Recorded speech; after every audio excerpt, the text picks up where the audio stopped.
ॐ असतो मा सद्गमय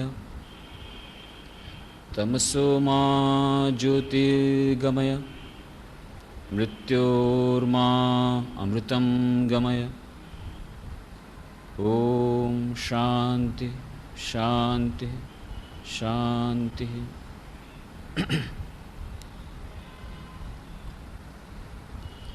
एकाग्रता અને ધ્યાન એ વિષય પર આપણે 42 ચર્ચાઓ કરી। એકાગ્રતા અને ધ્યાનના મહત્વ વિશે આપણે જાણ્યું। દૈનંદિન જીવન તેમજ આધ્યાત્મિક જીવનમાં તેનું મહત્વ, ધ્યાનના વિભિન્ન પ્રકારો, એકાગ્રતા અને ધ્યાન એ બંને વચ્ચેનું અંતર, ધ્યાનમાં આવતી વિભિન્ન પ્રકારની બાધાઓ તેનું નિરાકરણ, તેમજ જે મન દ્વારા આ એકાગ્રતા અને ધ્યાનનો અભ્યાસ કરવાનો છે એ મન વિશે ભારતીય મનોવિજ્ઞાન અને આધુનિક પાશ્ચાત્ય મનોવિજ્ઞાન શું કહે છે એ વિશે પણ થોડુંક જાણવાનો પ્રયત્ન કર્યો। અને આપણે કહ્યું હતું કે એક મોટો અંતરાય જે સાધકોને નડે છે એ છે અહંકારનો। અને જ્યાં સુધી આ અહંકારના ખડગ ઊભેલા છે ત્યાં સુધી એકાગ્રતા રૂપી નદી એ અવરોધ વગર જઈ નહીં શકે।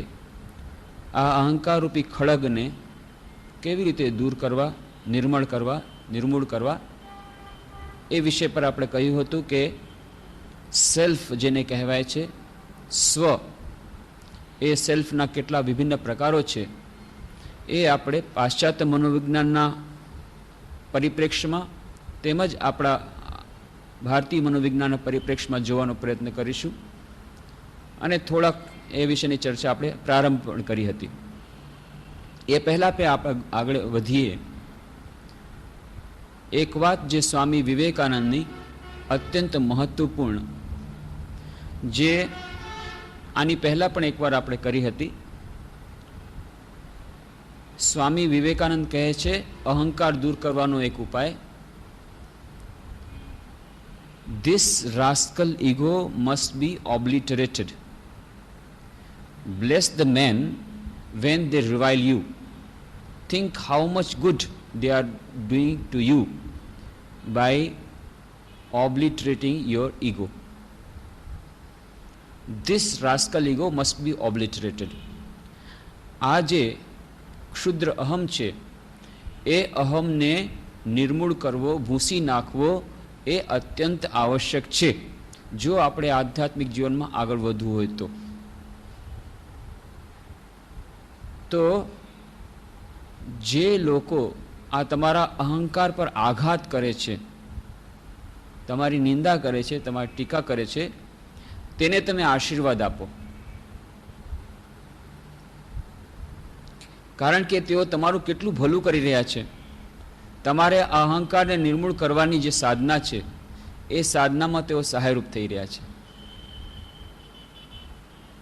ઘણું આશ્ચર્ય લાગે, પાલન કરવું ઘણું કઠિન। કોઈ પણ જ્યારે ટીકા કરે, નિંદા કરે ત્યારે રિએક્શન આવે, સ્વાભાવિક રીતે જ ક્રોધ આવે, પ્રતિહિંસાની ભાવના આવે, પણ એને બદલે ઊંધું કહે છે, સ્વામીજી કહે છે તમે એનો પ્રતિશોધ લેવાની તો વાત જ અલગ છે। ભગવાન બુદ્ધે તો ત્યાં સુધીની જ વાત કરી કે ભાઈ તમારે મૌન પાળવું। આ જેમ એમનો આ દાખલો જ છે કે તેઓ ત્યાં વનમાં વિહાર કરી રહ્યા છે અને ત્યારે એક બ્રાહ્મણ આવે છે અને એમના એક કોઈ સગો, દૂરનો સગો, એ ભિક્ષુ બની ગયો હતો એટલે એને ખૂબ ક્રોધ આવે છે। આ બુદ્ધ જ છે જે આ બધાનું માથું ફેરવી નાખે છે, સંસારમાંથી ત્યાગ કરાવી અને ભિક્ષુ બનાવી દે છે। અને એટલા માટે એ જઈ અને ભગવાન બુદ્ધને બેફામ ગાળો દેવા માંડે છે, ખૂબ ગાળો આપી, છેવટે ગાળો આપીને થાકી ગયો। ત્યાર પછી ભગવાન બુદ્ધ એમને પૂછે છે, અચ્છા બ્રાહ્મણ દેવતા, એક પ્રશ્ન પૂછું, આપને ત્યાં કોઈ અતિથિ આવે તો આપ શું કંઈ સેવા કરો છો? અવશ્ય, હું અતિથિ સેવા બરાબર જાણું છું. આતિથ્ય સત્કાર કેવી રીતે કરવું હું જાણું છું. જ્યારે કોઈ પણ આવે ત્યારે હું એને ખાવા પીવાનું આપું, બીજી પણ ચીજવસ્તુ આપું. બહુ સરસ આપની સેવાની ભાવના છે. પણ જો માની લ્યો એ અતિથિ આ કંઈ સ્વીકાર ન કરે, જે ચીજવસ્તુ તમે આપો છો એ ચીજવસ્તુઓ કોની પાસે રહેશે? અરે એમાં વળી શું છે, તો મારી જ પાસે રહેશે. જે નહીં લે તો મારી પાસે રહેશે, મારી ચીજવસ્તુ મારી જ રહે. તો બસ, તો કે આ તમે જે ચીજવસ્તુ મને આપી, આ નિંદારૂપી ગાળોરૂપી જે ભેટ આપી, એનો મેં સ્વીકાર કર્યો નથી. કારણ કે હું ચૂપ રહ્યો છું.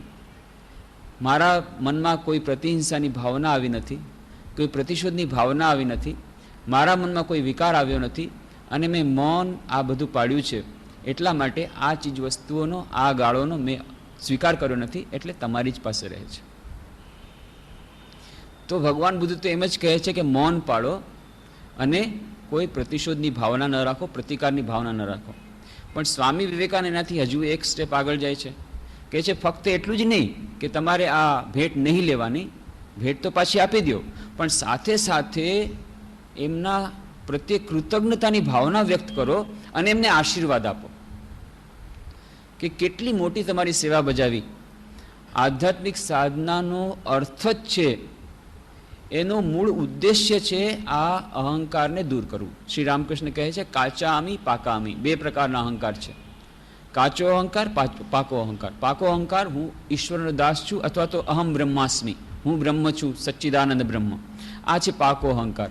કાચો અહંકાર, હું અમુક અમુક છું, મારું નામ અમુક અમુક છે, મારું આ ઘર છે, હું આ ઘરનો માલિક છું, હું અહીંયાનો આ સગો છું, હું આનો મિત્ર છું, હું આનો બાપ છું, હું આનો મિત્ર છું, અને મને આ કહેવાવાળો કોણ? આ છે કાચો અહંકાર. જ્યાં સુધી આ કાચો અહંકાર નહીં જાય ત્યાં સુધી પાકો અહંકાર આવશે નહીં. અને આપણે પહેલે વાત કરી કે કેવી રીતે ગિરીશચંદ્ર ઘોષ કહે છે કે માયા દોરડી લઈને આવે છે અને સાધુ નાગ મહાશયને અને સ્વામી વિવેકાનંદ બેમાંથી કોઈને બાંધી શકતી નથી. સ્વામી વિવેકાનંદ પોતાનો અહંકાર એટલો બધો મોટો કરી દે છે કે દોરડી હંમેશા નાની પડે છે, અને સાધુ નાગ મહાશય હંમેશા પોતાના અહંકારને એટલો નાનો ક્ષુદ્ર બનાવી દે છે કે દોરડીની ગાંઠમાંથી નીકળી જાય છે, અને છેવટ સુધી મહામાયા આ બંનેને પકડી શકતી નથી. તો આ કાચા અહંકારને દૂર કરવાના બે મુખ્ય ઉપાયો: ભક્તિ માર્ગ, જ્યાં પોતાના અહંકારને સાવ નાનો બનાવી દેવાનો, ક્ષુદ્ર અહમ, કાચો અહંકાર તો જવો જ જોઈએ. અને બીજો રસ્તો છે જ્ઞાન માર્ગમાં, એમાં પણ કાચા અહંકારને બદલે પાકા અહંકારને લાવવાનો છે. પણ કાચા અહંકારને તો છોડવો જ પડશે, એને તો મિટાવવો જ પડશે, એને તો ભૂસાવવો જ પડશે. તો કાચો અહંકાર જ્યાં સુધી નહીં જાય, અહમ ક્ષુદ્ર અહમ નહીં જાય, ત્યાં સુધી આપણે આધ્યાત્મિક સાધનામાં આગળ નહીં વધી શકીએ. ત્યાં સુધી ધ્યાનની આ સરિતા એ બરાબર રીતે વહેશે નહીં, આ અહંકાર રૂપી ખડક જ્યાં સુધી વચમાં હશે ત્યાં સુધી. તો સમસ્ત સાધનાનું મૂળ ઉદ્દેશ્ય જ છે આ અહંકારને નિર્મૂળ કરવું. તો જ્યારે સાધક કર્મયોગ કરે છે ત્યારે નિસ્વાર્થતાપૂર્વક સેવા કરીને પોતાના અહમને ભૂલાવીને બીજાને સેવા કરે છે, ત્યારે ક્ષુદ્ર અહમ ધીરે ધીરે જાય છે. જ્ઞાની યોગી અહમ બ્રહ્માસ્મિ દ્વારા પોતાના ક્ષુદ્ર અહમને બદલે વિરાટ અહમને સ્થાપવાનો પ્રયત્ન કરે છે. ભક્તિ યોગમાં એક ક્ષુદ્ર અહમને નાહમ નાહમ તુહુ તુહુ, ભગવાન તું જ છે, હું કંઈ નથી, શરણાગત થયો છું, મારો અહંકાર બધું હું તમને સમર્પિત કરું છું, એવી રીતે પોતાના ક્ષુદ્ર અહંકારને ભૂલવાનો પ્રયત્ન કરે છે. તો છેવટે તો આ ક્ષુદ્ર અહંકારને છોડવો, એને ભૂસાવવો, એને મિટાવવો, એ જ તો જીવનનો ઉદ્દેશ્ય છે અને સમસ્ત સાધનાનું મૂળ છે. તો આ સાધનામાં જ્યારે તમે પોતાની મેળે નથી જઈ શકી રહ્યા, અથવા તો પોતાની મેળે જવામાં જરાક તમને થોડીક અડચણ પડી રહી છે, ત્યારે આ નિંદક, આ ટીકા કરવાવાળી વ્યક્તિ તમારા અહંકારને જરાક દૂર કરવાનો પ્રયત્ન કરે છે, તો તમારે તો એના કૃતજ્ઞ બનવું જોઈએ, એને અભિનંદન આપવા જોઈએ, એને ધન્યવાદ આપવા જોઈએ અને એના પ્રત્યે કૃતજ્ઞ રહેવું જોઈએ. આ એક અત્યંત અદ્ભુત વાત, પાલન કરવી તો બહુ જ કઠિન છે, પણ સ્વામી વિવેકાનંદ આ વાત કરે છે. અને કબીર પણ એ જ વાત કરે છે. કબીરે પણ કહ્યું છે, નિંદક નિયરે રાખીએ આંગન કુટીર છવાય, બિન સાબુન પાણી બિના નિર્મલ કરે સુભાય. નિંદક નિયરે રાખીએ, નિંદકને હંમેશા તમારી પાસે જ રાખો. એટલું જ નહીં, આંગન કુટીર છવાય, તમારા આંગણામાં જ એની કુટીર બનાવી દો. શું કરવા? બિન સાબુન પાણી બિના નિર્મલ કરે શું ભાઈ? કારણ કે આ સ્વભાવને નિર્મળ કરવાની બહુ જરૂર છે. આપણો સ્વભાવ જે છે એને નિર્મળ કરવો પડે, મનને શુદ્ધ કરવું પડે, મનમાંથી અહંકારને દૂર કરવો પડે. ત્યાં સુધી સ્વભાવ નિર્મળ નહીં થાય, મન શુદ્ધ નહીં થાય. આ મન નિર્મળ કરવા માટે કેટલા સાબુની, કેટલા પાણીની આવશ્યકતા હોય છે. મન શુદ્ધ કરવા માટે કેટલા બધા ઉપાયો કરવા પડે છે. પણ અહીંયા તો સાબુ અને પાણી કાંઈની જરૂર નથી. અમસ્તુ જ તમારી ધોલાઈ કરી નાખે છે, તમને સાફ કરી નાખે છે, તમને તમારું મન શુદ્ધ કરી નાખે છે, તમારા અહંકારને મિટાવવામાં તમને સહાયરૂપ થાય છે. એટલે કે છે કે તમારા આંગણામાં જઈને કુટીર બનાવી દો નિંદકની. સાબુ અને પાણી વગર તમારું મનને શુદ્ધ કરી દેશે, તમારા અહંકારને નિર્મૂળ કરશે. આવી રીતે કબીર પણ કહે છે. તો સાંભળવું તો સારું લાગે છે, પણ બહુ જ કઠિન. કારણ કે ક્યારેય કોઈ નિંદા કરે તરત જ અહંકાર સર્પ જાગી જાય છે અને પ્રતિશોધની ભાવના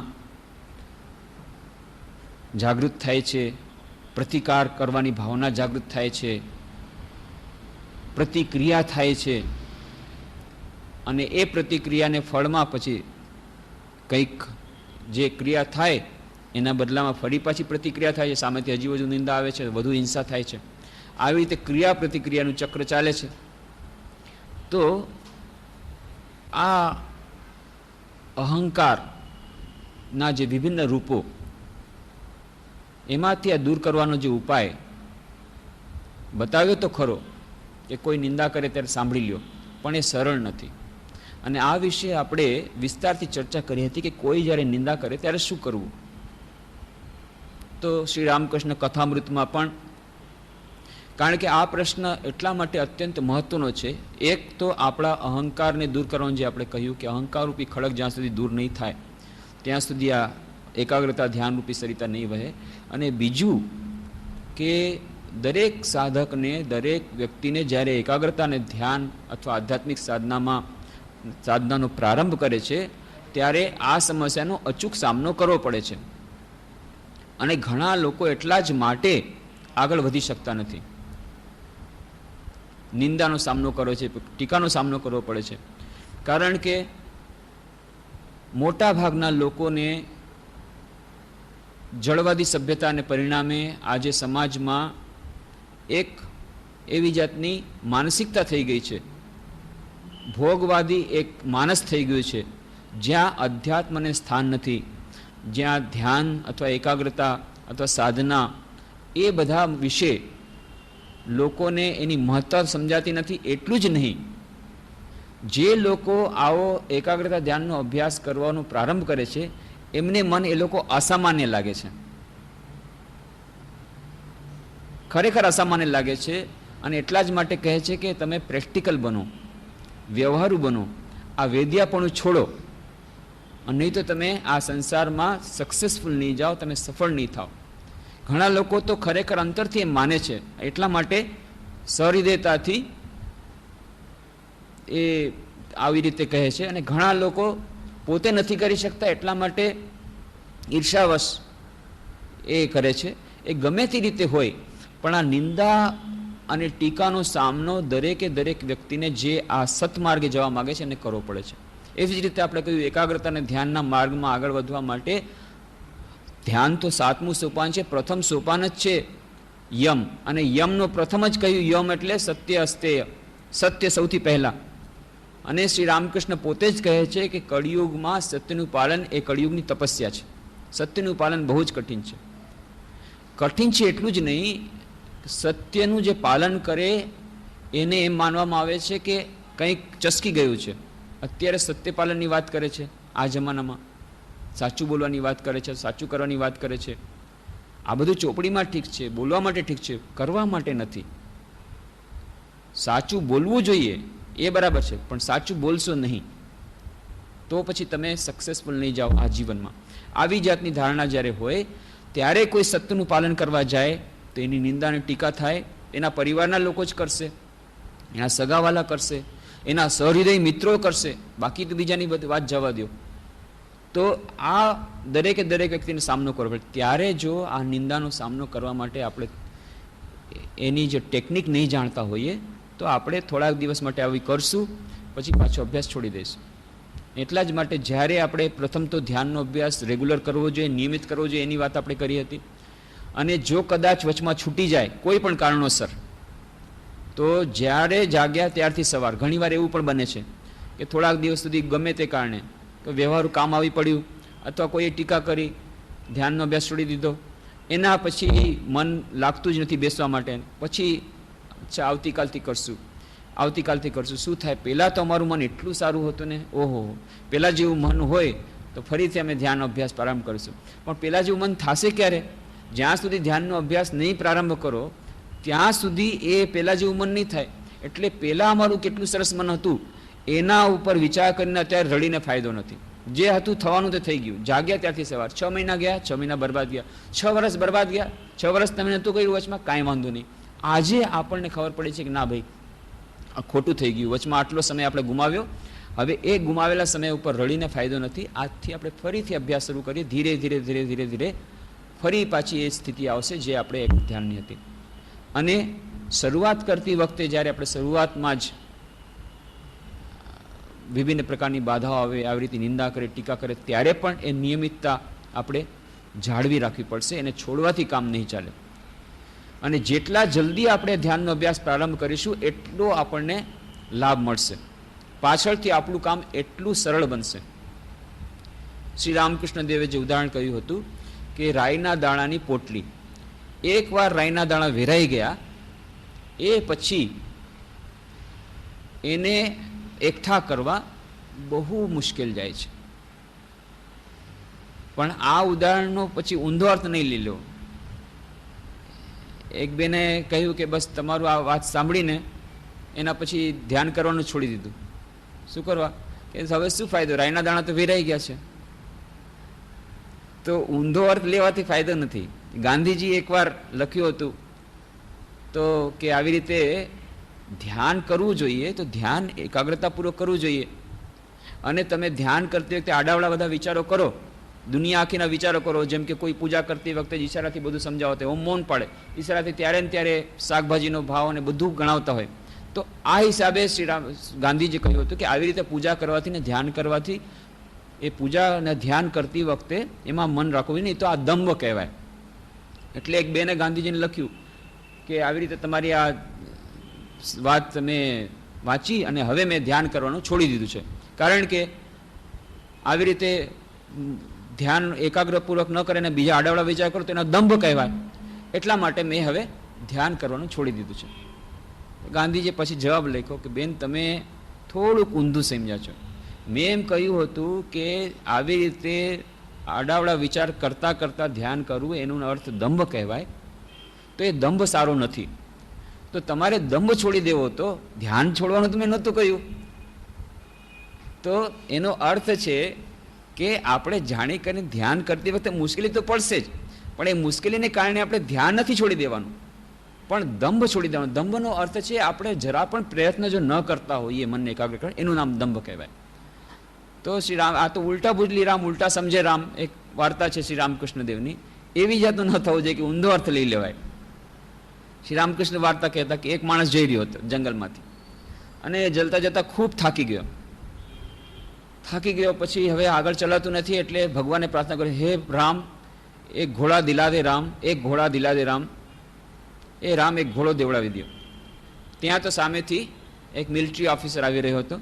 એ મિલિટરી ઓફિસર તો જોતો હતો કે કોઈ માણસ મળે કે નહીં, આ વગડામાં ક્યાંથી માણસ. ત્યાં તો સામેથી આ માણસ મળ્યો. બસ તરત જ એની સાથે એક ઘોડો હતો. એ ઘોડા એક્સિડન્ટ પડી ગયો હતો પથ્થરમાં લાગીને, એટલે લંગડાઈ રહ્યો હતો. એટલે એ ઘોડો એના ખભા ઉપર મૂકી દીધો. ચાલ ઘોડાને લઈને ત્યાં બજાર સુધી જવાનું છે. શું કરે, મિલિટરી ઓફિસરનો ઓર્ડર છે, કંઈ ના તો પાડી શકતો નથી. એટલે ખભા ઉપર બિચારો ઘોડો લઈ અને ચાલ્યો આગળ. અને પછી કહે છે, ઉલટા સમજે રામ, ઉલટા સમજે રામ. રામ, તમે ઊંધું સમજ્યા. મેં કીધું તો મને ઘોડો દેવડાવી દે, પણ મેં એમ થોડું કીધું ઘોડો મારા ખભા ઉપર દેવડાવવા માટે થોડું કીધું. તો મેં કીધું તો ઘોડા ઉપર હું બેસીને જાઉં એવી ઈચ્છા હતી. તો તમે ઊંધું સમજ્યા છો. ઉલટા સમજે રામ. તો આપણે ક્યારેક ક્યારેક ઊંધું સમજીએ છીએ. તો રાઈના દાણા વેરાઈ ગયા છે એ એક્ઝામ્પલ શ્રી રામકૃષ્ણ દેવ ઉદાહરણ આપે છે એટલા માટે નહીં કે ભાઈ જે લોકો હવે ઉંમર વધી ગઈ છે, એ લોકો સમજે કે બસ તો પછી હવે ધ્યાન કરે શું ફાયદો, રાઈના દાણા તો વહી ગયા છે. નહીં, એ પ્રોત્સાહન આપવા માટે છે. એક તો યુવાનોને પ્રોત્સાહન આપવા માટે કે જે લોકોને હજી નાની ઉંમર છે, હજી જે લોકોનું મન કાચું છે, હજી જે લોકોના રાઈના દાણા વેરાઈ નથી ગયા, એ લોકો જો અત્યારથી કામ શરૂ કરશે, ધ્યાનનો અને એકાગ્રતાનો અભ્યાસ કરશે તો એ બહુ સરળ થશે. એક બીજું, મોટા લોકોને પણ પ્રોત્સાહન આપવા માટે આ કહેવામાં આવે છે. કેમ? કારણ કે જ્યારે ધ્યાન કરવા બેસીએ અને મન ન લાગે ત્યારે મન ખરાબ થઈ જાય. અરે શું ફાયદો છે ધ્યાન કરવાથી, મન તો આડોવડું જાય છે, આડાવડા વિચારમાં જાય છે, મન તો બેસતું નથી. તો એક પ્રકાર આ મન જ્યારે ચંચળ થાય છે, ભટકે છે, ત્યારે નિરાશા અને હતાશા આવી જાય છે. આ નિરાશા અને હતાશામાંથી બહાર કાઢવા માટે આ ઉદાહરણ આપ્યું છે કે તમારે ચિંતા કરવાની જરૂર નથી, કારણ કે રાઈના દાણા વિરાઈ ગયા છે, એટલે રાઈના દાણાને પાસે એક સાથે કરવા બહુ જ મુશ્કેલ કામ છે. તો આ વિચારો બધા તમારા વેરાઈ ગયા છે, મન વેરાઈ ગયું છે, એટલા માટે ધ્યાન કરવું બહુ જ મુશ્કેલ કામ છે. એટલે ગભરાવાનું નહીં, ખૂબ ધૈર્યપૂર્વક અભ્યાસ કરવો પડશે. કારણ કે દાણા વેરાઈ ગયા છે એટલે તમારે વધુ સમય લાગશે, તો વધુ સમય સુધી ખંતપૂર્વક ધૈર્યપૂર્વક તમે લાગીને રહો, જરૂર તમે સફળ થશો. તો આવી રીતે વધુ ધૈર્ય અને વધુ ખંત આ ધ્યાનના અભ્યાસમાં આવે એટલા માટે આ ઉદાહરણ આપવામાં આવ્યું છે. તો આવી રીતે યુવાવસ્થામાંથી જ આ ધ્યાનનો અભ્યાસ પ્રારંભ કરવો જોઈએ. પણ ત્યાં એક મુશ્કેલી એ જે આવે છે કે પછી જ્યારે કોઈ એકાગ્ર ધ્યાનનો અભ્યાસ પ્રારંભ કરે, વિશેષ કરીને યુવાવસ્થામાં, ત્યારે ચારે તરફ વર્તુળમાંથી કહેવા માંડી જાય, અરે શું કરે છે ભાઈ, અત્યારથી આ નાની ઉંમરમાં જ્યાં ધોળાવાળ થાય એના પછી તમે આ બધું કરવા માટે કેટલો સમય છે, પછી તો આ જ બધું કરવાનું છે ને, પછી તો આ બધું કરવાનું છે, અત્યારે આ બધું કરી લ્યો, અત્યારે તમારી આ ઉંમર છે આ બધું કરવાની. ત્યાં સુધી ઘરના પણ મા બાપ ક્યારેક વડીલો કહે છે, શિક્ષકો પણ ત્યાં સુધી કહે છે કે આ બધું અત્યારે કરવાનું નથી, બધું તો પાકટ ઉંમરે આ બધું જ કરવાનું છે, પછી તો ક્યાં જશો, પણ અત્યારે આ બાકી બધું વ્યવહારિક કામો કરી લ્યો. તો અને જો એમ ન કરો તો મિત્રો તરફથી, પાડોશીઓ તરફથી, પરિવારવાળા તરફથી નિંદા આવશે, ટીકા આવશે. આ નિંદા અને ટીકા સહન કરવાની ટેકનિક આપણી પાસે જો નહીં હોય તો આપણે એકાગ્રતા અને ધ્યાનના અભ્યાસનો પ્રારંભ જ નહીં કરી શકીએ, અથવા તો છોડી દઈશું, ધૈર્યપૂર્વક નહીં લાગી રહી શકીએ. એટલા માટે પણ આ નિંદાને કેવી રીતે સહન કરવી એના માટે જાણવાની જરૂર છે. તો એના માટેનો આપણે વિસ્તારથી એની ચર્ચા તો આપણે પહેલાં કરેલી જ છે. એના થોડાક મૂળભૂત સિદ્ધાંતો ફરીથી આપણે થોડા યાદ રાખવા માટે, એક તો જે સ્વામીજીએ જે વાત કરી કે એને આપણે સમજવું જોઈએ કે આપણી સાધના માટે સહાયરૂપ થઈ રહ્યા છે નિંદકો, અને એના માટે એના કૃતજ્ઞ બનીએ. નંબર 2, કબીરનો એ દોહો યાદ રાખીએ. શ્રી રામકૃષ્ણદેવ કથામૃતમાં આવે છે, શ્રી રામકૃષ્ણદેવ એકવાર બેઠા છે અને વાતચીત ચાલી રહી છે. નરેન છે, સ્વામી વિવેકાનંદ છે, બીજા બધા ભક્તો છે, યુવાનો છે, અને શ્રી રામકૃષ્ણ પોતે જ વાત ઉપાડે છે કે જો નરેન, જે લોકો આ ધર્મ તરફ આગળ વધે અથવા તો ધર્મ જીવન પ્રારંભ કરે, સંસારી લોકોને ગમે નહીં, અને એટલે એ લોકો કેવી કેવી બધી વાતો આરંભ કરી દે, નિંદા શરૂ કરી દે. તો એવે વખતે જો માની લો તારી આવી રીતે કોઈ નિંદા શરૂ કરી દે તો તું શું કરીશ? તો નરેન જવાબ આપે છે કે માની લો એક હાથી ચાલી રહ્યો છે અને કૂતરા ભસભસ કરે છે, તો હું એમ માનીશ કે કૂતરા ભસભસ કરે છે, કૂતરા હાવ કરે છે. તો શ્રી રામકૃષ્ણ કહે અરે એટલે દૂર સુધી નહીં, એટલે દૂર સુધી નહીં, એટલે દૂર સુધી એ લોકોને નહીં માનવાના. પણ કહેવાનો અર્થ કે ઉપેક્ષા. હાથી ચલે બાजार में, कुत्ता भोके हजार, साधु को दुर्भाव नहीं, निंदे चाहे संसार. હાથી જ્યારે બજારમાં જાય ત્યારે કૂતરા ભસભસ કરે, સાધુને કોઈ દુર્ભાવ, સાધુ એને કોઈ મનમાં જ ન લે, ઉપેક્ષા કરે. કેમ? તો હાથી કોઈ દિવસ લક્ષ્ય જ નથી આપતો. તો નિંદે ચાહે સંસાર, જ્યારે સંસાર નિંદા કરે ત્યારે એ લોકો એના તરફ ઉપેક્ષા કરે છે, ધ્યાન નથી આપતા. તો આ એક ઉપેક્ષાનો ભાવ રહેવો જોઈએ, એને વધારે ગંભીરતાથી ન લેવું જોઈએ. પણ હા, એટલી વાત છે, ક્યારેક ક્યારેક કોઈ નિંદા અને ટીકા આપણા સાચે સાચ આપણા કલ્યાણ માટે હોય છે. ક્યારેક એવું બને છે કે આપણે પોતાની ભૂલ સમજી શકતા નથી હોતા અને કોઈ બીજાને ખબર પડે છે, તો એ જો આપણને કહે તો એ તો સારું છે. આપણને ભૂલ સુધારવાની, આપણી અંદરની જે ડિફેક્ટ છે, જે ક્ષતિ, જે ત્રુટીઓ છે, સુધારવાની તક મળે છે. એટલા માટે પણ આપણે એમના આભારી બનવું જોઈએ. ઘણી મોટી કંપનીઓમાં ઇન્ટરનલ ઓડિટ ડિપાર્ટમેન્ટ રાખે છે. ઓડિટ ડિપાર્ટમેન્ટ તો હોય જ, ઓડિટ કરે બહારની ફર્મ્સ, પણ પાછું ઇન્ટરનલ ઓડિટ ડિપાર્ટમેન્ટ. કેમ કે બહારની ફર્મ્સ આપણી જે કદાચ ભૂલ પકડે એના કરતાં આપણે પોતે જ ઇન્ટરનલ ઓડિટ ડિપાર્ટમેન્ટ હોય તો સારું છે. તો ઇન્ટરનલ ઓડિટ ડિપાર્ટમેન્ટનું કામ જ એ છે કે એકાઉન્ટ્સ ડિપાર્ટમેન્ટે જે કાંઈ ભૂલ કરી એને પકડી પાડવી અને એને ઠીક કરી લેવું. તો આ જે આપણા નિંદક છે આપણા ઇન્ટરનલ ઓડિટ ડિપાર્ટમેન્ટનું કામ કરે છે. આપણને ભૂલ બધું બતાવી દે છે, ભાઈ જો અહીંયા તમારી ભૂલ છે, આ તમારી ત્રુટીઓ છે. એટલા માટે પણ આપણે એમને આભારી રહેવું જોઈએ. એટલે સૌથી પહેલાં જો કોઈ આપણી નિંદા કરે એમ સાંભળ્યું, પહેલાં તો એટલું જ યાદ રાખવાનું કે નિંદા આપણે સામે સાંભળી છે કે પાછળથી સાંભળી છે, એ પણ અતિ મહત્વનું છે. ઘણીવાર કેટલાક લોકોને આદત હોય છે મીઠું મરચું ભભરાવીને બધી વાત કહેવાની. તો જ્યાં સુધીમાં આપણી પાસે જ્યારે નિંદાની કોઈ વાત આવે છે, ભાઈ ફલાણી વ્યક્તિ તમારી પાસે તમારા વિશે આમ કહી રહ્યું હતું, એની વચમાં ઘણી બધી વાતો થઈ ગઈ હોય છે. એણે કદાચ કંઈક નાનકડી વાત કરી હોય અને જ્યારે તમારા કાન સુધી આવે ત્યાં સુધી કેટલી બધી આગળ વધી ગઈ હોય. તો સૌથી પહેલાં તો પરીક્ષા કરી લેવી જોઈએ કે ખરેખર આ જ વાત કહેવામાં આવી છે કે બીજી કોઈ વાત કહેવામાં આવી છે. થોડીક વાત કદાચ કીધી હશે પણ ખરેખર આ જ વાત કીધી છે. નંબર 1 તો પહેલાં એની ચકાસણી કરી લે. અચ્છા, એ જ વાત જો કરી છે તો એ વાતમાં કંઈ સત્ય છે કે નહીં, અને આ વાત સત્ય છે કે નહીં, કે એ જેને જે નિંદા કરી છે એમાં મારો કોઈ દોષ છે કે નહીં, એ જરા આત્મવિશ્લેષણ કરવું પડે. અને એ આત્મવિશ્લેષણ કરતી વખતે થોડું અમાર્મિક રીતે કરવું પડે. કેટલીક વાર આપણે આત્મવિશ્લેષણ કરીએ છીએ પણ પોતાને પ્રોટેક્શન આપીને, પણ નહીં. ખરેખર આપણે વિચાર કરવો જોઈએ કે કોઈ પણ રીતે આપણે આમાં દોષ છે કે નહીં, આપણી ત્રુટિ છે કે નહીં. કોઈ જ્યારે નિંદા કરે છે ત્યારે આપણે સીધી કે આડકતરી રીતે, ડાયરેક્ટલી ઓર ઇનડાયરેક્ટલી, આંશિક રૂપે, પાર્શલી એમાં આપણે જવાબદાર છીએ કે નહીં. ઘણીવાર એવું હોય છે કે આપણી સીધી રીતે આપણે જવાબદાર નથી હોતા, આપણો કોઈ દોષ નથી હોતો, તેમ છતાં કોઈ નિંદા કરે છે. પણ એ નિંદા શું કરવા કરી? કારણ કે આપણે પેપરમાં ફોટો છપાવ્યો, આપણને ફોટો છપાવવાની ઈચ્છા થઈ, ફોટો આપણો આવે ન્યૂઝપેપરમાં, એ ફોટો જોઈ અને એના મનમાં ઈર્ષા જાગી, અને એ ઈર્ષા જાગવાને કારણે હવે ઉતારી પાડવાને માટે આવું કરે છે. તો એમાં આડકતરી રીતે આપણે જવાબદાર થયા. આપણે જે કંઈ કોઈક સારું કામ કર્યું એ કામના બદલામાં જો નામ યશની આકાંક્ષા ન રાખી હોત તો આ વાત થાત નહીં. તો આડકતરી રીતે પણ આપણે એમાં જવાબદાર તો છીએ જ. તો એ નામ યશની આકાંક્ષાથી દૂર રહેવાનો પ્રયત્ન કરીએ. આવી રીતે ખૂબ મર્સીલેસ સેલ્ફ એનાલિસિસ કરવું પડે કે અત્યંત અમાર્મિકતાથી આપણે આત્મવિશ્લેષણ કરીએ કે કોઈ વ્યક્તિ આપણી નિંદા કરી કે કોઈ પ્રકારની ટીકા કરી તો એની પાછળ આપણી કોઈ ત્રુટિ છે કે નહીં, એના માટે આપણે સીધી રીતે અથવા આડકતરી રીતે, આંશિક રૂપે અથવા પૂર્ણ રૂપે જવાબદાર છીએ કે નહીં. જો હોઈએ તરત જ એ ભૂલનો સ્વીકાર કરી લઈએ નિંદકની પાસે અને એ ભૂલને સુધારવાનો પ્રયત્ન કરીએ. એનાથી 2 ફાયદા થશે. એક તો એ ભૂલ સુધરી રહી, આપણું ચારિત્ર આગળ વધ્યું, આપણા ચારિત્રમાંથી એ જે ડિફેક્ટ, એ ત્રુટિ નીકળી ગઈ. બીજી વાત જે મુખ્ય થઈ એ કે નિંદક પણ એ ચૂપ થઈ જશે. કારણ કે નિંદકનો મુખ્ય ઉદ્દેશ હોય છે ઉતારી પાડવાનો, પણ જે સામેની વ્યક્તિ પોતે જ ઉતરી જાય અને સામેથી ક્ષમા પ્રાર્થી બને કે મારી ભૂલ થઈ છે, તરત જ એનું હૃદય પરિવર્તન થઈ જશે, અવશ્ય થઈ જશે. અને આવી રીતે પણ એ નિંદક જે ખોટી નિંદા એ નથી થયું. અચ્છા, માની લો આપણે આત્મવિશ્લેષણ કર્યું કે આપણે સીધી આડકતરી રીતે, આંશિક રૂપે કંઈ પણ જવાબદાર નથી, છતાં કોઈ આપણી નિંદા કરે છે.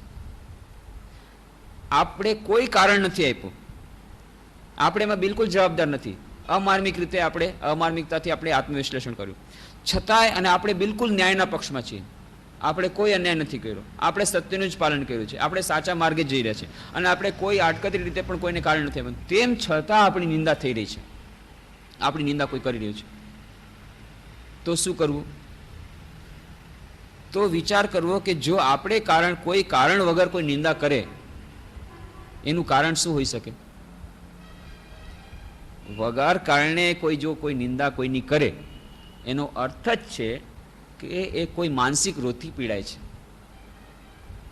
વિના કારણે જો કોઈ નિંદા કરે, ખરેખર કોઈ કારણ નથી આવ્યું તેમ છતાં નિંદા કરે છે, એનો અર્થ છે ઈર્ષ્યા અથવા અન્ય કોઈ રોગથી, માનસિક રોગથી એ વ્યક્તિ પીડાય છે.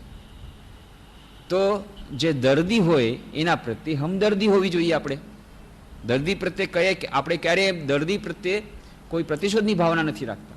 જ્યારે આપણને ખબર પડી ગઈ કે ફલાણી વ્યક્તિ માનસિક દર્દી છે, ઈર્ષ્યા અથવા બીજા અન્ય આપણે કોઈ પણ કારણ નથી તેમ છતાં આપણી નિંદા કરે છે, તો એના પ્રત્યે આપણે હમદર્દી હોવી જોઈએ કે ના, એને રોગથી પીડાય છે, તો એ રોગને દૂર કરવા માટે આપણે પ્રાર્થના કરી શકીએ. એ પ્રાર્થના કરવાથી ઘણો ફાયદો થશે. આપણને પોતાને ફાયદો થશે, પોતાના મનની શાંતિ મળશે, અને જે નિંદક છે એના સ્વભાવમાં પરિવર્તન થશે, એનું હૃદયનું પરિવર્તન થશે. તો ક્યારેય પણ જે વ્યક્તિ ખરેખર સાધનામાં આગળ વધી રહી છે એ નિંદકને માટે એ પ્રતિશોધની ભાવના રાખવાનો પ્રયત્ન નથી કરતો, કારણ કે એનાથી ક્રિયા અને પ્રતિક્રિયાનું એ ચક્ર વધારે ને વધારે 20 ચક્ર આગળ ચાલે છે. સ્વામી વિવેકાનંદ એ વિશે રાજયોગમાં બહુ સુંદર વાત કરે છે. જો હું અસત્ય બોલું કે બીજાને બોલવા પ્રેરું કે બીજો બોલતો હોય તેને સંમતિ આપું, તે એક સરખું જ પાપ છે. જૂઠાણું ભલે સાવ નાનું હોય છતાં પણ એ જૂઠાણું તો છે જ. પછી મહત્વપૂર્ણની વાત, એક દુષ્ટ વિચાર આઘાત ખાઈને પાછો આવવાનો જ. ધિક્કારનો દરેક વિચાર પછી ભલે તમે તે ગુફામાં પેસીને કર્યો હોય પણ તે સંગ્રહાઈ રહે છે, અને આ જિંદગીમાં તે પ્રચંડ શક્તિ સહિત એક દિવસે કોઈક દુઃખ રૂપે તમારી પાસે પાછો આવશે. જો તમે ધિક્કાર અને ઈર્ષ્યાની ભાવના સેવશો તો તે તમારા પર ચક્રવૃદ્ધિ વ્યાજ સાથે આવી પડશે. કોઈ પણ શક્તિ તેને રોકી શકતી નથી. એકવાર તમે તેમને વહેતા કર્યા એટલે પછી તમારે તેમના ફળ ભોગવ્યા વિના છૂટકો જ નથી. આ યાદ રાખશો તો દુષ્ટ કામ કરતા અટકશો. જ્યારે આપણે વિચાર કરીએ કે ભાઈ આ જે નિંદા થઈ રહી છે, કોઈ આપણી ટીકા કરી રહી છે, એની પાછળ આપણે કોઈ પણ કારણ સીધું કે આડકતરું નથી આપ્યું, તેમ છતાં આપણી નિંદા થઈ રહી છે, તો પહેલું તો આપણે એમ વિચાર કરવું જોઈએ કે કર્મનો સિદ્ધાંત છે. કર્મનો સિદ્ધાંત છે જેવું વાવશો તેવું લણશો. આપણને આજે જે કંઈ મળી રહ્યું છે એ આપણા કર્મના ફળ રૂપે મળી રહ્યું છે. તો ભલે અત્યારે આપણને બહારથી આ કારણ કોઈ દેખાતું નથી, એ પૂર્વનું કે પૂર્વના પૂર્વજન્મનું ગમે તે પણ કોઈ એવું કર્મનું ફળ અત્યારે મળી રહ્યું છે, તો આ ફળ આપણને મળી રહ્યું છે એને સ્વીકાર કરો, એને સહન કરી લો, તો 20 ચક્રમાંથી આપણે બચી જઈશું. નહીં તો શું થશે, જો આપણને જે નિંદા મળી એના બદલામાં આપણે વધારે બીજો કોઈ પ્રતિશોધની ભાવનાથી કરીએ, પછી એ એક્શનનું પાછું રિએક્શન આવશે, પછી એનું રિએક્શન આવશે, કર્મના ફળ એક પછી એક 20 ચક્ર ચાલતું જ જશે. તો પહેલાં તો આપણે જો એમ સમજી લઈએ કે આ જે કંઈ આપણે દુઃખ ભોગવી રહ્યા છીએ, પછી નિંદા પણ ભોગવી રહ્યા છીએ, કે ગમે તે ગાળો સાંભળી રહ્યા છે એ, અથવા કોઈનો ક્રોધ સાંભળી રહ્યા છે, એ બધું પણ આપણા કોઈના કોઈ કર્મના ફળ રૂપે મળી રહ્યું છે, તો મોટી મુસીબતમાંથી આપણે નીકળી જશું. પછી આ પ્રતિશોધની ભાવના નહીં આવે. અને તેમ છતાં પ્રતિશોધની ભાવના આવે છે તો પણ જો આ યાદ રાખીએ કે ભાઈ જે સામેવાળી વ્યક્તિ સાથે આપણે પ્રતિશોધ લઈને શું કરશું, કર્મનો સિદ્ધાંત જ એવો છે, એ જો નિંદા કરે છે વગર કારણે, અન્યાયપૂર્વક કરે છે, તો એને એનું ફળ ભોગવવું જ પડશે. જેમ સ્વામી વિવેકાનંદ કહે છે, એ ગમે ત્યાં વિશ્વમાંથી આ બધા તરંગો ફરી પાછા એના મનમાં આવવાના છે, ને એને એનું ફળ ભોગવવું જ પડશે. તો કર્મના સિદ્ધાંત પ્રમાણે જ જો એને ફળ ભોગવવાનું છે, તો હું નિમિત્ત શું કરવા બનવું, અને ફરી પાછું કર્મનું ફળ પાછું હું શું કરવા ભોગવું, એને પોતાને ભોગવવાનું જ પડશે. એટલા માટે પણ કર્મના સિદ્ધાંતને ધ્યાનમાં રાખીને પણ એ નિંદકની કોઈ એ પ્રકારની આપણે પ્રતિક્રિયા નહીં કરીએ. તો એ ઉદાહરણ છે કે વ્યક્તિ જઈ રહ્યો છે, એક ભક્ત જઈ રહ્યો છે નાવમાં, અને બાકી બધા બેઠા છે, ખૂબ નિંદા શરૂ કરી દીધી, ખૂબ ગાળવા પણ શરૂ કરી, ખૂબ નિંદા શરૂ કરી. આ ચૂપચાપ શાંતિથી સાંભળે છે. ઠીક છે, આ લોકોને ક્યાં બુદ્ધિ નથી એટલે એ લોકો સમજતા નથી ધર્મનું શું છે, શું, કાંઈ વાંધો નહીં, બધું સાંભળે ચૂપચાપ. પણ ભગવાનથી ન રહેવાયું. ભગવાન અચાનક પ્રગટ થઈ ગયા ભક્ત પાસે. બોલ, હમણાં ને હમણાં તને બચાવી લઉં, આ હોડીને ડૂબાવી દઉં, આ બધાને ડૂબાડી દઉં, તને બચાવી લઉં. બોલ, હમણાં ને હમણાં હોડી ડૂબાડી દઉં, હોડીને પલટાવી દઉં, બોલ. ભક્તે હાથ જોડીને કહ્યું, પ્રભુ તમારે પલટાવી જોઈએ, આ લોકોની બુદ્ધિને પલટાવી દી, હોડી પલટાવતા નહીં. હોડી પલટાવવાથી ફાયદો નથી, એની બુદ્ધિ પલટાવી. એ લોકોને બિચારાને બુદ્ધિ નથી એટલા માટે સમજી નથી શકતા ધર્મ શું છે, એને એટલા માટે ટીકા કરે છે. તો આટલું હોડી પલટાવવાની તો તમે તકલીફ શું કરે છે, એને બુદ્ધિ પલટાવી દે ને, બુદ્ધિ પલટાવતી બધું ઠીક થઈ જશે. તો જે સાચો ભક્ત હોય છે, જે સાધક હોય છે, એ બીજાની બુદ્ધિ પલટી જાય, સદબુદ્ધિ આપે, એટલા માટે ભગવાનને પ્રાર્થના કરે છે. તો નિંદક માટે સૌથી વધારે આપણે કામ જે કરી શકીએ, એક તો કૃતજ્ઞ રહીએ કે એણે આપણો અહંકાર મૂછવા માટેની એક તક આપી, અને બીજું આપણે જો અન્યાયપૂર્વક પણ કર્યું હોય તો એ દર્દી હોય તેના પ્રત્યે હમદર્દી રાખે, અને એને રોગ દૂર થાય એ માટે ભગવાનને પ્રાર્થના કરીએ. તો એ જો બુદ્ધિ જ્યારે ઠીક થઈ જશે તો બધું કામ થઈ જશે. તો આટલીક વસ્તુ યાદ રાખવાથી કર્મનો સિદ્ધાંત, એક બીજો સિદ્ધાંત સત્યમેવ જયતે, સત્યનો હંમેશા જય થાય છે, અંતમાં સત્યનો જય થશે. અને જે અન્યાય કરે છે એને અન્યાયનું પોતાનું ફળ ભોગવવું જ પડશે, જે ન્યાય કરે છે એને ન્યાયનું ફળ મળશે જ લાંબે ગાળે. તો આપણે નિમિત્ત ન બનીએ, ક્રિયા અને પ્રતિક્રિયાના પ્રતિશોધની ભાવનામાં ન જઈએ. અને જ્યારે નિંદા થાય ત્યારે એમાંથી સારા પોઈન્ટ્સ લઈ એનાથી પોતાની ડિફેક્ટ્સ, પોતાની જે ત્રુટિઓ છે એને દૂર કરવાનો પ્રયત્ન કરીએ અને પ્રાર્થના કરીએ, તો એનાથી સાધનામાં ઘણું આગળ વધાશે. અને એનાથી આપણો જે અહમરૂપી જે મોટું ખડક છે, જે આપણે આ ધ્યાનરૂપી સરિતામાં ખૂબ મોટું બાધક તત્વ બને છે, એ ધીરે ધીરે ખડક એ દૂર થશે, એ બાધાઓ દૂર થશે, એ અહંકાર એ થોડોક નિર્મૂળ થતો જશે, ભૂસાતો જશે, અને એટલી આપણે સાધનામાં આગળ વધીશું. બીજી એક વાત યાદ રાખવાની કે કહેવત છે જે ગામને મોઢે ગણનું ન બંધાય. આ વસ્તુ હંમેશા યાદ રાખવાની. કોઈ પણ વ્યક્તિ જ્યારે સારું કામ શરૂ કરે છે ત્યારે એની નિંદા સાંભળવી જ પડે છે. અને ગામના લોકોને તો એ કહેવાના જ છે. બાપ અને ગધેડા વાળતી વાર્તા આપણે જાણીએ છીએ, નાનપણથી સાંભળી છે. બાપને ગધેડા ઉપર બેસાડ્યો તો બેટાની નિંદા થઈ, કે બાપને પોતે બાપની નિંદા થઈ કે તું પોતે ગધેડા ઉપર બેઠો છે, છોકરાને ચલાવે છે. છોકરાને બેસાડ્યો તો છોકરાને બાપને નિંદા કરી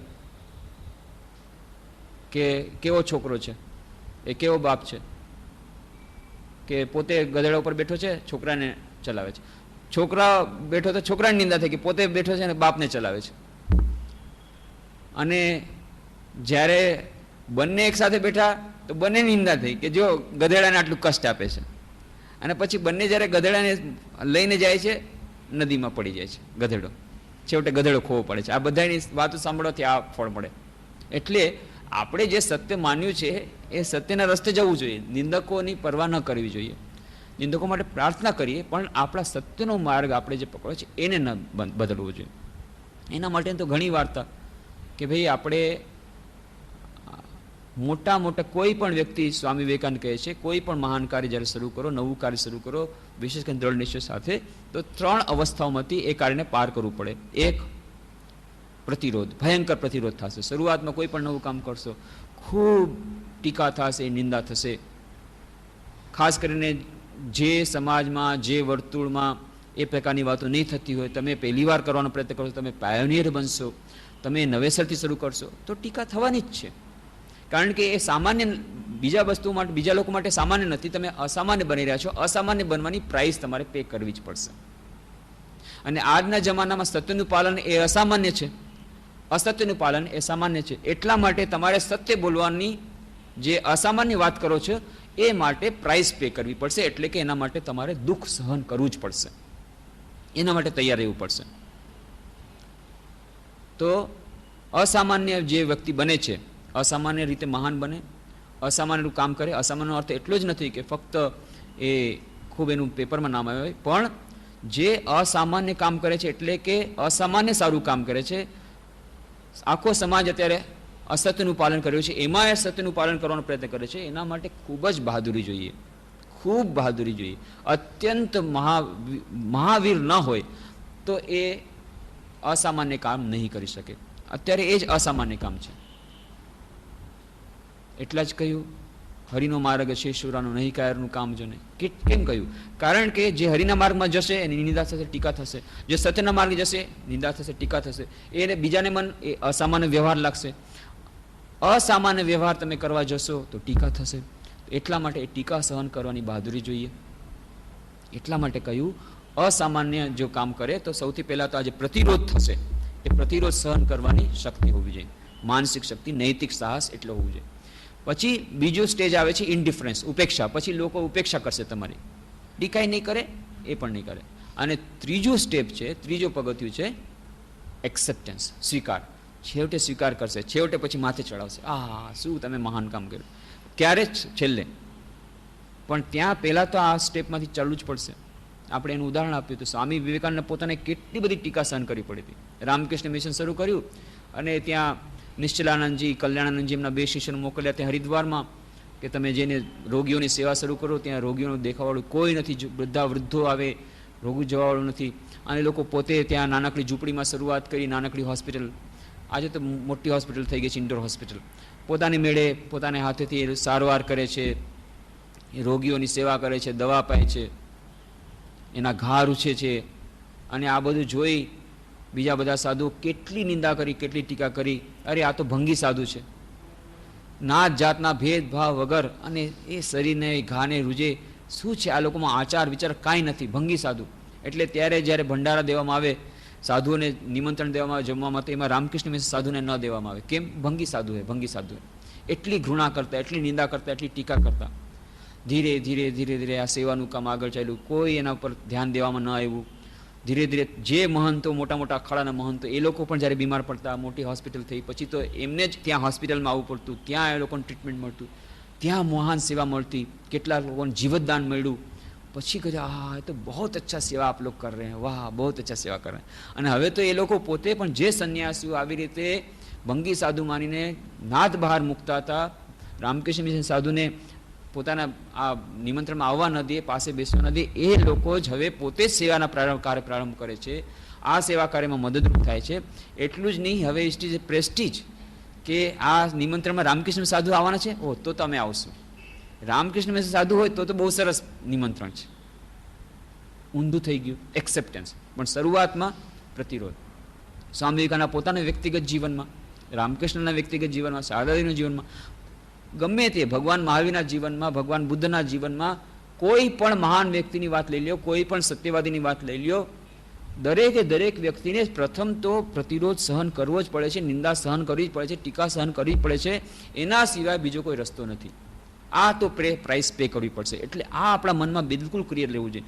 જો આપણે નહીં હોય એકાગ્રતા ધ્યાનના અભ્યાસમાં આપણે નહીં વધી શકીએ. થોડાક એકાગ્રતા ધ્યાનનો અભ્યાસ વધાર્યો, એના માટે થઈને સોશિયલ થોડાક ફંક્શનમાં નહીં આપણે જઈ શકીએ, એને કારણે નિંદા થશે, ટીકા થશે, તો બંને પલડા ત્યારે આપણે સારી રીતે નહીં રાખી શકીએ. બંને સાચવી શકાય છે, પણ સમાન રીતે ન સાચવી શકાય. કોઈકને એકને એક જગ્યાએ આપણને બાંધછોડ કરવી પડશે. તો આપણે કોને વધારે મૂલ્ય આપીએ છીએ? જો સત્યને વધારે મૂલ્ય આપીએ છીએ, એકાગ્રતા ધ્યાનના અભ્યાસને વધારે મૂલ્ય આપીએ છીએ, તો થોડાક વ્યવહારિક કાર્યોમાંથી આપણને થોડીક છુટ્ટી લેવી પડશે. એ માટે થઈને સંસારી લોકોના, વ્યવહારિક લોકોના, એ લોકોની નિંદા, એ લોકોની ટીકા સહન કરવી પડશે. અને આ સહન કરવાની જો આપણનામાં નૈતિક હિંમત નહીં હોય, તો આપણે આ લાઈનમાં આગળ નહીં વધી શકીએ. તરત જ આપણને લાગશે અરે આ તો બધી આવું કર્યું, તો આપણે નથી કરવું. એટલા માટે જ આ વાત જો યાદ રાખીએ કે દરેકના સહન કરવું પડે છે. રામકૃષ્ણ દેવને તો પાગલ બ્રાહ્મણ કહીને બોલાવતા. ત્યારના વખતના કર્મચારીઓ પણ પાગલ બ્રાહ્મણ, નામ જ હતું પાગલ બ્રાહ્મણ. ઓ છોટો ભટ્ટાચાર્ય નાનો પૂજારી, રામકુમાર મોટા પૂજારી હતા, પહેલા એ પૂજારી હતા, અને પછી રામકૃષ્ણ પૂજારી બન્યા, એટલે એને છોટા ભટ્ટાચાર્ય, નાનો પૂજારી તો પાગલ થઈ ગયો છે, કારણ કે મા કરે છે, ભગવાનનું નામ લે છે, પાગલ થઈ ગયો છે. એવી જ અફવા ફેલાવી દીધી. અને એ વિજ્ઞાનંદજી મહારાજ જ્યારે જવા ગયા ત્યારે એની માએ પણ કહ્યું, ઓ